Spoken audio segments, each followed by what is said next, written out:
Shri Rajaram inter college तैयारी के रखा जौनपुर कक्षा 12 विषय गृह विज्ञान ऑनलाइन क्लास में छात्राओं आपकी स्वागत है।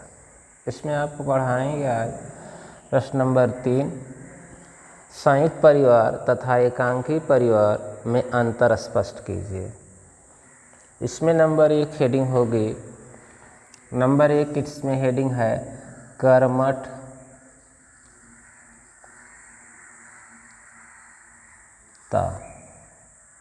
संबंधी अंतर। संयुक्त परिवार में कर्मठता संबंधी अंतर पाया जाता है। इसमें कर्मठ व्यक्ति और अकर्मठ व्यक्ति दोनों प्रकार के पाए जाते हैं। कर्मठ व्यक्ति वो होता है जो परिवार के लिए कुछ करता है, काम करके कहीं से अर्थ का इनकम करता है, पैसे कमाता है और पैसे कमाकर अपने परिवार के और अपने आश्रितों की आवश्यकताओं की पूर्ति करता है। और जो अकर्मठ व्यक्ति होते हैं वह संयुक्त परिवार में रहकर अपने बच्चों का भरण पोषण परिवार के सहारे ही करते रहते हैं। इसमें यह अंतर, जबकि एकांकी परिवार में ऐसा नहीं होता है। एकांकी परिवार में जो परिवार का मुखिया होता है, जो पति पत्नी और अविवाहित बच्चे ही एकांकी परिवार में होते हैं। ये लोग एकांकी परिवार में पति पत्नी और अविवाहित बच्चों के नाते बीवी और बच्चों की आवश्यकताओं की पूर्ति करना पुरुष का कार्य होता है। इसमें सारे कार्य पुरुष की दिशा निर्देश के अनुरूप ही संपन्न कराए जाते हैं, वही इनकम का स्रोत होता है। और इसमें संयुक्त परिवार में जो है पूरे परिवार के सदस्य मिलजुल कर हर कार्य को करने की कोशिश करते हैं। इसमें अकर्मठता को बढ़ावा मिलता है। इसमें जो निकम्मे पुरुष होते हैं वो लोग भी अपने परिवार की संपत्ति में अपना हिस्सा बरकरार प्राप्त कर लेते हैं। स्थिति उसके बाद दूसरी हेडिंग होगी स्त्रियों की स्थिति में अंतर।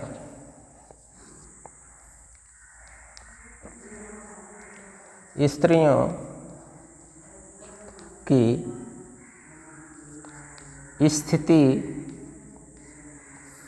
में अंतर।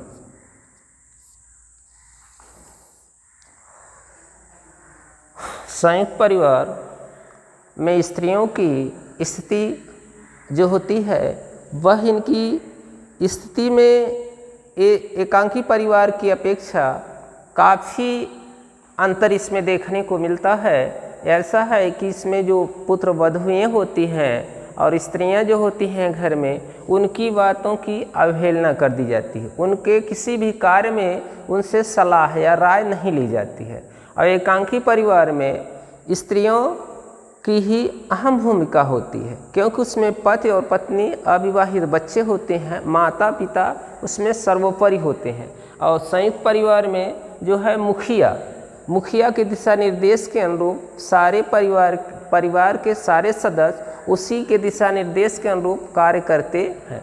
इसमें स्त्रियों को कोई महत्व नहीं दिया जाता है। पुत्र वधुओं की स्थिति तो और दयनीय होती है, उनसे तो कोई सलाह ही नहीं ली जाती है। जबकि एकांकी परिवार में स्त्रियों से सलाह ली जाती है, उनकी बातों की अवहेलना नहीं की जाती है, उनके दिशा निर्देश के अनुरूप ही परिवार के सारे कार्य संपन्न होते हैं। तीसरी टॉपिक इसमें हम पढ़ाएंगे आपको बच्चों के पालन पोषण संबंधी अंतर।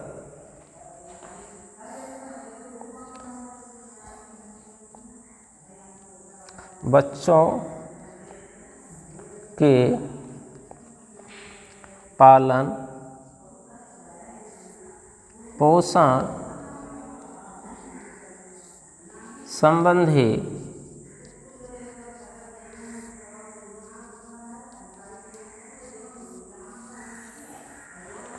बच्चों के पालन पोषण संबंधी अंतर पाया जाता है संयुक्त परिवार एकाकी परिवार में।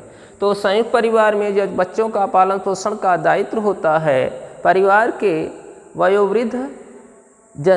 वयोवृद्ध सदस्यों के द्वारा बच्चों का पालन पोषण होता है।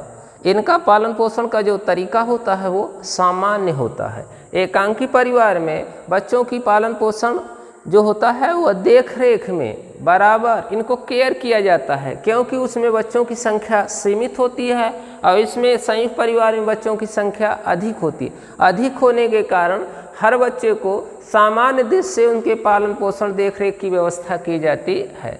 लेकिन एकांकी परिवार में पति पत्नी होते हैं और उन्हीं का वो बच्चा होता है, इस नाते बच्चों की संख्या कम होने के कारण उनकी देखरेख पर अधिक ध्यान दिया जाता है। तो संयुक्त परिवार और एकाकी परिवार में बच्चों के पालन पोषण संबंध में अंतर भी पाया जाता है। मुखिया के अधिकारों संबंधी अंतर। मुखिया के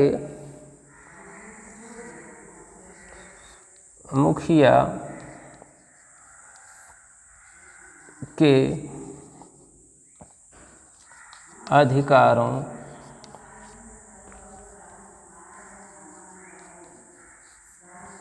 संबंधी तो संयुक्त परिवार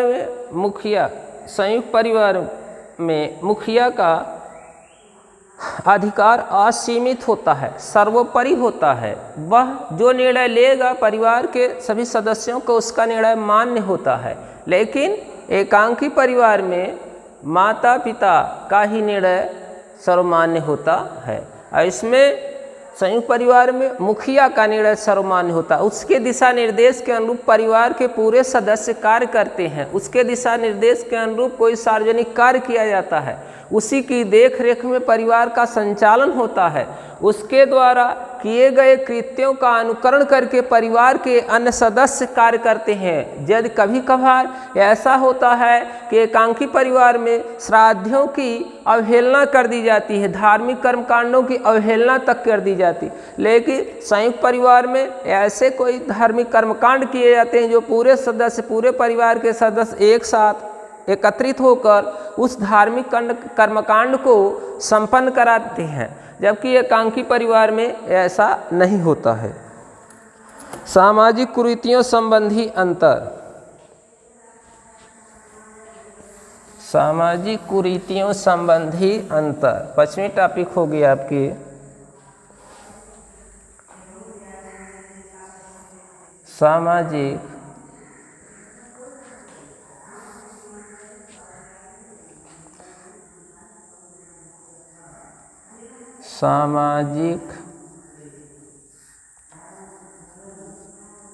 कुरीतियों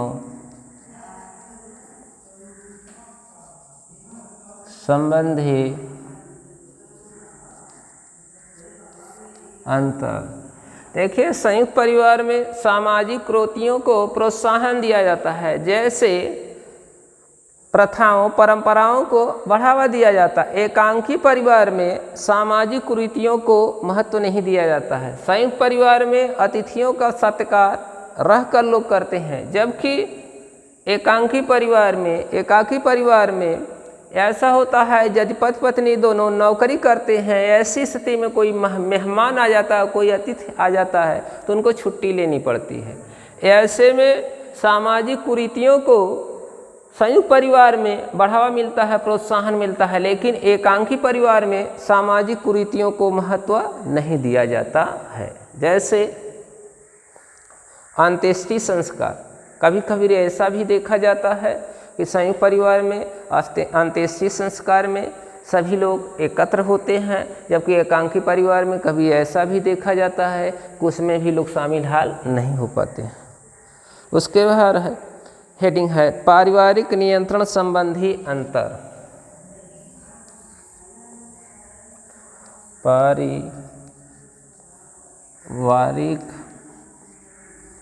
नियंत्रण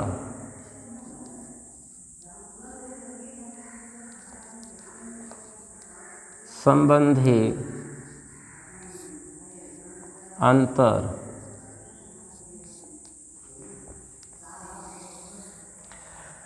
संयुक्त परिवार में पारिवारिक नियंत्रण कठोर होता है। एकांकी परिवार में जो पारिवारिक नियंत्रण होता है वह इतना कठोर नहीं हो पाता है, क्योंकि इसमें माता पिता, दादा, परदादा इत्यादि होते हैं। तो सबका एक सीरियल से परिवार के सदस्यों पर दबाव होता है। इसमें माता पिता होते हैं, बच्चों पर उतना दबाव नहीं बना पाते हैं।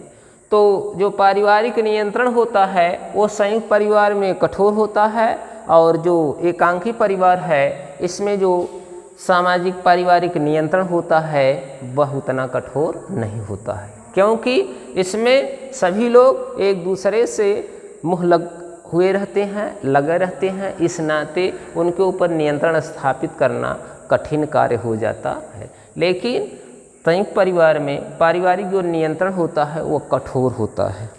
उसके बाद धर्म के क्षेत्र में अंतर, 7वीं टॉपिक होगी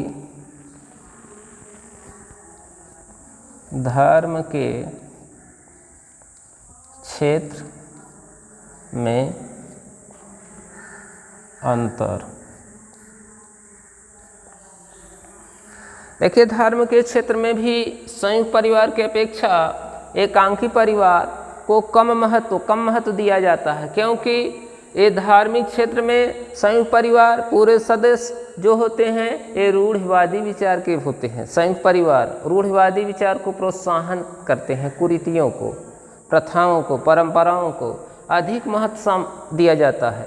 और एकांकी परिवार में समय के अभाव के कारण इतनी व्यस्तता होती है कि धार्मिक क्षेत्रों में कम से कम महत्व दिया जाता है, इनकी अवहेलना कर दी जाती है, अनदेखी कर दी जाती है। ऐसी स्थिति में धर्म के क्षेत्र में संयुक्त परिवार अपने आप में धार्मिक कार्यों में एक सामूहिक संगोष्ठी बुलाकर ऐसे में सबको आमंत्रित करके, परिवार के सदस्य को आमंत्रित करके सबको बुलाकर ऐसी स्थिति में धार्मिक क्षेत्रों में अपनी अहम भूमिका निभा लेते हैं। लेकिन एकांकी परिवार ऐसा करने से अनभिज्ञ हो जाता। आकार संबंधी अंतर, उसके बाद हेडिंग होगी आकार संबंधी अंतर। आकार संबंधी अंतर। देखिए, संयुक्त परिवार एकांकी परिवार की अपेक्षा संयुक्त परिवार आकार में बड़ा होता है। क्योंकि इसमें 3 से 4 पीढ़ियों तक के सदस्य एक साथ एक रसोई का पका भोजन करते हैं। एकांकी परिवार छोटा होता है, आकार में छोटा होता है, क्योंकि इसमें पति पत्नी और अविवाहित बच्चे ही होते हैं। लेकिन संयुक्त परिवार में 3 से 4 पीढ़ियों तक के सदस्य, दास और नौकर भी संयुक्त परिवार के सदस्य माने जाते हैं। तो इनकी संख्या जो होती है अधिक होती है, और एकाकी परिवार की संख्या जो होती है वो